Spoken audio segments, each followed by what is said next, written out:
வணக்கம். ஆஸ்ட்ரோவேலின் நல்ல நேரம் நிகழ்ச்சியின் சார்பாக அத்துணை சப்ஸ்கிரைபர்களையும் எல்லா அன்பு உள்ளங்களையும் எனது நண்பர்களையும் வருக வருக என வரவேற்பதில் பெருமகிழ்ச்சி கொள்கிறேன். வக்ரதுண்ட மகாகாய சூரிய கோடி சமப்பிரப அவிக்னம் குருமேதேவ சர்வ காரியேஷு சர்வதா. தென்னாட்டுடைய சிவனே போற்றி, என் நாட்டவர்க்கும் இறைவா போற்றி. அன்பர்களே நண்பர்களே, இந்த புத்தம் புதிய காணொலிக்கு உங்கள் அத்துணை பேரையும் வரவேற்பதில் மிக்க மகிழ்ச்சி கொள்கிறேன். ஆஸ்ட்ரோவேல் சேனல்ல புதிய புதிய தலைப்புகளுடன் புதிய புதிய தகவல்களுடன் உங்களுடன் பகிர்ந்து கொள்ள நான் வருவேன், உங்களை சந்திக்க வருவேன். நீங்க அதை பார்க்கலாம்.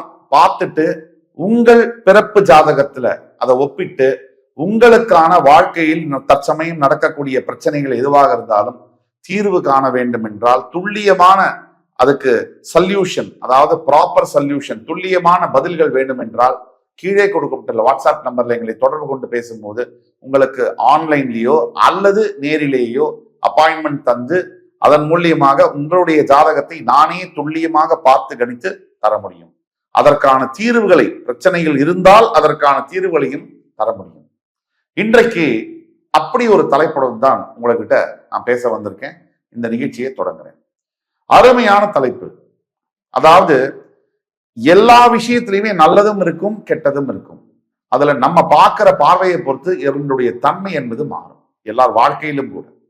இன்றைக்கு தலைப்பும் இதை ஒட்டியதுதான். அதாவது தலைப்புல என்ன விசேஷம் அப்படின்னா, ரொம்ப துல்லியமான தகவல்கள். யாரை எல்லாம் எதிர்க்க கூடாது. ஒருத்தருக்கு உங்களுடைய எதிரி இருப்பாங்க.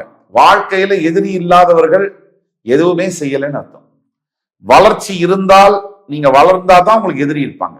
நீங்க ஏதாவது ஒரு ரூம்ல போட்டு கதவை சாத்திட்டு உள்ள உட்காந்துருக்கீங்கன்னா எதிரி இருக்க மாட்டாங்க.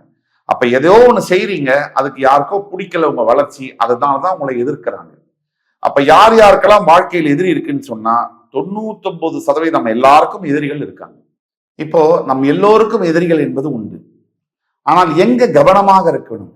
ஜாதக ரீதியாக, ஆஸ்ட்ரோலாஜிக்கலா எந்த இடத்துல நாம கவனமாக இருக்கணும்? எதிர்க்கிறோம், எதிரியுடைய பலம் நமக்கு தெரியுமா? அது ரொம்ப முக்கியம். எப்படி தெரிஞ்சுக்கிறது? பிராக்டிக்கலா நமக்கு அந்த ஞானம், நாலேஜ் இருந்தா தெரிஞ்சுக்க முடியும். அப்படி இல்லைன்னா அஸ்ட்ராலஜியுடைய உதவியோட நம்ம எதிரிய துல்லியமா கணிக்க முடியும். யார் கூட நம்ம மோதலாம், ரொம்ப ஜாக்கிரதையா மோதணும் இல்லையா? வெற்றி அடையணும்னா யார் கூட நம்ம வச்சுக்கிட்டா வெற்றி அடைய முடியும். அதுதான் நம்ம கவனமா பார்க்கணும். நல்லது அவங்க பக்கம் இருக்கலாம், நம்ம பக்கம் இருக்கலாம், அது அடுத்த பட்சம். போட்டின்னு வந்துட்டா நம்ம ஜெயிக்கணும். அதுக்கு என்ன வழி? இப்போ உங்களை எதிரிகள் உங்களுக்கு இருக்காங்க, சில எதிரிகள் இருக்காங்க. அவங்கள ஜெயிக்கிறதுங்கிறது கண்டிப்பா கடினம். சில எதிரிகள்கிட்ட நம்ம மோதவே கூடாது. சில பேர்கிட்ட ஈஸியா ஜெயிக்க முடியும். இதுல வகைப்படுத்தி பார்க்கணும். அதுக்கேற்ற மாதிரி நம்மளுடைய எஃபர்ட், நம்மளுடைய ஆக்கப்பூர்வமான விஷயங்களை நம்ம பண்ண முடியும். வாழ்க்கையில ஜெயிக்கணும்னா எதிரி வேணும், இருந்துகிட்டே இருக்கணும். எதிர்ப்பு வாழ்க்கையில ஜெயிக்கணும்னா எதிர்ப்பு தொடர்ச்சியா இருந்தாலும் அத்தனை எதிர்ப்பையும் தாண்டி நிற்கணும். அதுதான் உண்மையான வெற்றி.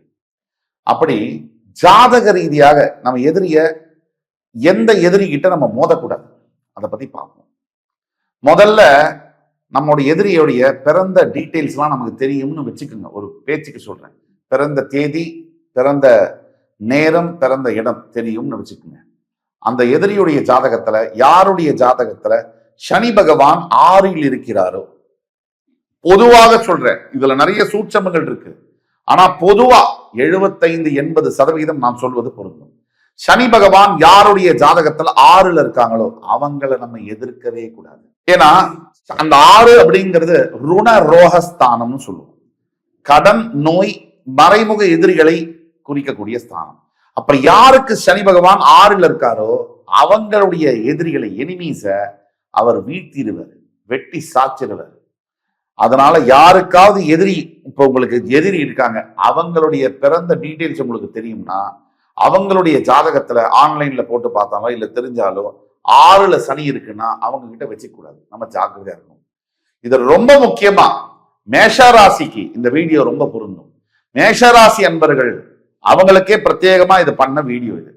உங்களுடைய எதிரி, உங்களுடைய எதிரிகளுடைய ஜாதகத்துல 6ல் சனி இருக்காருன்னா நீங்க வச்சுக்காதீங்க, சைலண்ட் ஆயிருங்க, ரொம்ப கவனமா இருக்கு. அதே மாதிரி மேஷராசி அன்பர்களுக்கு உங்களுடைய எதிரியுடைய ஜாதகத்துல 2ஆம் பாவத்துல லக்னம், ராசி இல்ல, நான் பேசுறதெல்லாம் லக்னம் லான்னு போட்டிருக்கோம். அங்கிருந்து 2ல ராகு இருந்தாருன்னா அவங்கள்ட்ட நீங்க வச்சுக்கூடாது. உங்களை ராகு 2ல இருக்கக்கூடிய எதிரி கண்டிப்பா வீழ்த்திடுவார். இதுல இன்னொரு விஷயம் என்னன்னா, உங்களை எதிர்க்கக்கூடிய எதிரிக்கு 2ல ராகு இருந்தா, அதாவது பயங்கர விக்கெட்டான டங்குன்னு சொல்லுவோம். அதாவது சுழற்சி மறைச்சு மாத்தி அப்படியே மாயாஜாலமா பேசி உங்களை டிசீவ் பண்ணக்கூடிய டங்குன்னு சொல்லுவோம். நாக்கு இருக்கும் அவங்களுக்கு. அதே மாதிரி கருநாக்கு இருக்கும் அவங்களுக்கு. டெஃபினட்டா ராகு 2ல இருக்கக்கூடியவர்களுக்கு கருநாக்கு இருக்கும். அசால்ட்டா உங்களை அப்படியே பேசியே காலி பண்ணிடுவாங்க. அவங்க பேச்ச உங்களால மறுக்கவும் முடியாது. உங்களால அதை என்ன சொல்றது, வெல்லவும் முடியாது. உங்களை கம்ப்ளீட்டா பேசி கடைசியில ரிசல்ட் என்னன்னா உங்களை ஜெயிச்சிருவாங்க.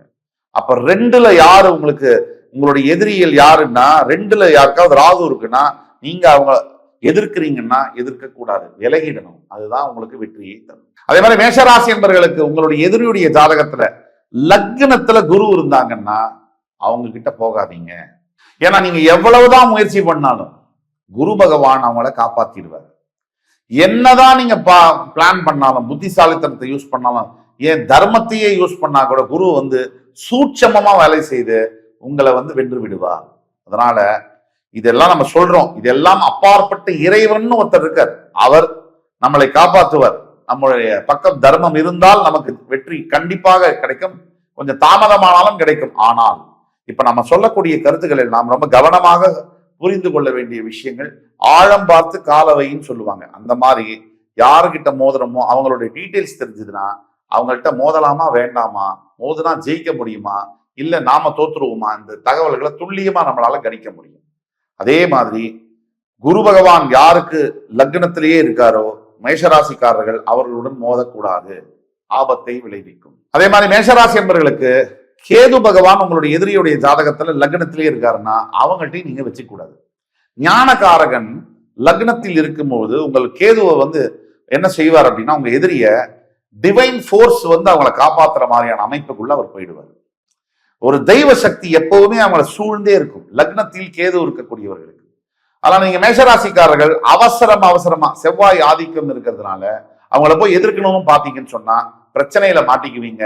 ஜாக்கிரதையாக இருக்க வேண்டும்.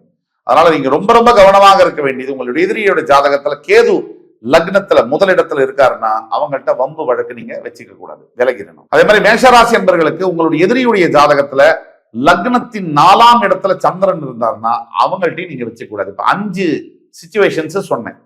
முதல்ல சனி 6ஆம் இடம், குரு லக்னத்திலேயே இருக்கிறது, கேது லக்னத்திலேயே இருக்கிறது, ராகு 2ல இருக்கிறது, அதே மாதிரி சந்திரன் 4ல இருக்கிறது.